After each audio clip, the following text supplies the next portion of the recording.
آج ہم پیش کرنے جا رہے ہیں حضرت بابا فرید الدین گنج شکر رحمت اللہ علیہ کا بہت ہی حیرت انگیز واقعہ، جسے سن کر آپ حیرت میں پڑ جائیں گے۔ ایک مرتبہ حضرت بابا فرید الدین گنج شکر رحمت اللہ علیہ اجودن میں جلوہ فروز تھے۔ وہاں سے کچھ سوداگر گزر رہے تھے جو کہ شکر کے سوداگر تھے۔ وہ شکر کو بوریوں میں لاد کر جا رہے تھے۔ اتفاق سے آپ رحمت اللہ علیہ کا گزر بھی ان کے اونٹوں کے پاس سے ہوا تو آپ رحمت اللہ علیہ نے ان سوداگروں سے فرمایا، ان بوریوں میں کیا ہے؟ ان سوداگروں نے جیسے ہی آپ رحمت اللہ علیہ کو دیکھا تو ان کا سادہ لباس دیکھ کر ان کو ضرورت مند سمجھا اور ان سے جھوٹ کہہ دیا کہ بابا جی ان بوریوں میں نمک بھرا ہوا ہے، اور آپ رحمت اللہ علیہ کا مذاق اڑانے لگے۔ آپ رحمت اللہ علیہ نے ان کے لہجے کو پہچان لیا تھا۔ آپ رحمت اللہ علیہ سمجھ گئے تھے کہ یہ جھوٹ بول رہے ہیں، تو آپ نے ان کو کچھ بھی جواب نہ دیا اور نہایت خوش دلی کے ساتھ فرمایا۔ یہ کہہ کر آپ رحمت اللہ علیہ اپنے مقام کی طرف چلے گئے۔ شکر کے سوداگر بھی مسکرا کر آگے بڑھ گئے۔ جب وہ سوداگر اپنی شکر کو فروخت کرنے کے لیے بازار پہنچے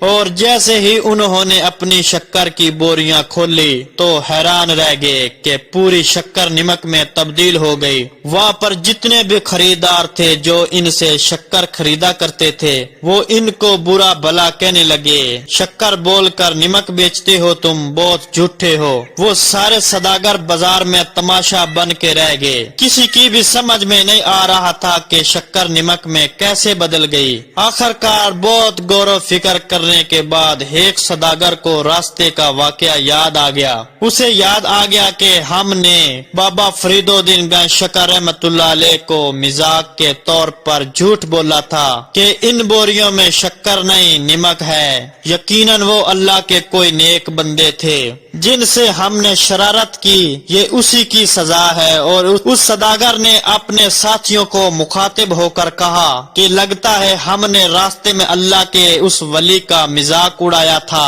اور ان سے شرارت کی تھی اور ان سے جھوٹ بولا تھا، یہ اسی کا انجام ہے، تبھی یہ ساری شکر نمک میں تبدیل ہو گئی۔ اس وقت کی بات سن کر سارے سوداگروں کی آنکھ کھل گئی اور وہ سارے سوداگر بابا فرید الدین گنج شکر رحمت اللہ علیہ کو ڈھونڈتے ڈھونڈتے ان کی خانگاہ تک پہنچ گئے۔ آپ رحمت اللہ علیہ کی بارگاہ میں پہنچ کر ان سے معافی طلب کرنے لگے، کہنے لگے ہم سے بہت بڑی غلطی ہو گئی، ہم نے آپ سے بہت بڑا جھوٹ بولا ہے۔ آپ رحمت اللہ علیہ ان سے حیران ہو کر پوچھا، تم کیا کہہ رہے ہو؟ تم نے کیا کیا ہے جو مجھ سے معافی مانگ رہے ہو؟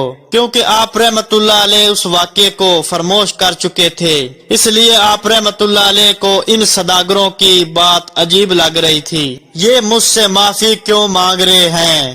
تو ان سوداگروں نے ایک زبان ہو کر کہا کہ آپ کی بد دعا سے ہماری شکر نمک میں بدل گئی۔ آپ رحمت اللہ علیہ نے فرمایا، مومن کسی کو بد دعا نہیں دیتا، یہ سزا تمہیں اس لیے ملی ہے کہ تم نے اپنے ایک دینی بھائی سے مذاق کیا اور شرارت کی اور جھوٹ بولا، اس لیے اللہ تعالیٰ نے تمہیں یہ سزا دی ہے۔ اس لیے ہمیشہ اپنی زبان سے اچھی بات کیا کرو، پتہ نہیں اللہ تعالیٰ کو کون سی بات ناگوار گزرے اور اس کو سزا مل جائے۔ وہ سوداگر آپ رحمت اللہ علیہ کی بات سن کر بہت شرمندہ ہوئے، سر جھکا کر وہیں بیٹھے رہے۔ آخر کار آپ رحمت اللہ علیہ نے انہیں معاف کر دیا کہ جاؤ اپنے سامان کو دیکھو، اللہ تعالیٰ تم پر فضل فرمائے۔ جب سوداگر واپس بازار گئے اور ڈرتے ڈرتے اپنی بوریوں کا منہ کھولنے لگے اور جیسے ہی انہوں نے منہ کھولا تو حیران رہ گئے کہ ساری بوریاں شکر سے بھری ہوئی تھی۔ سبحان اللہ۔ تو دوستو، اس واقعے سے ہمیں یہ پتہ چلتا ہے کہ ہم کبھی بھی اپنی زبان سے وہ لفظ نہ نکالیں جس سے ہمارے دینی بھائی کو تکلیف پہنچے اور اس کی دل آزاری ہو۔ اور جیسے ہی انہوں نے منہ کھولا تو حیران رہ گئے کہ ساری بوریاں شکر سے بھری ہوئی تھی۔ سبحان اللہ۔ دوستو، اس واقعے سے ہمیں یہ پتہ چلتا ہے کہ ہم کبھی بھی اپنی زبان سے وہ لفظ نہ نکالیں جس سے ہمارے دینی بھائی کو تکلیف پہنچے اور اس کی دل آزاری ہو۔ اللہ تعالی ہم سب کو اصلاح کرنے کا موقع دے اور توبہ کرنے کی توفیق دے۔ آمین ثم آمین۔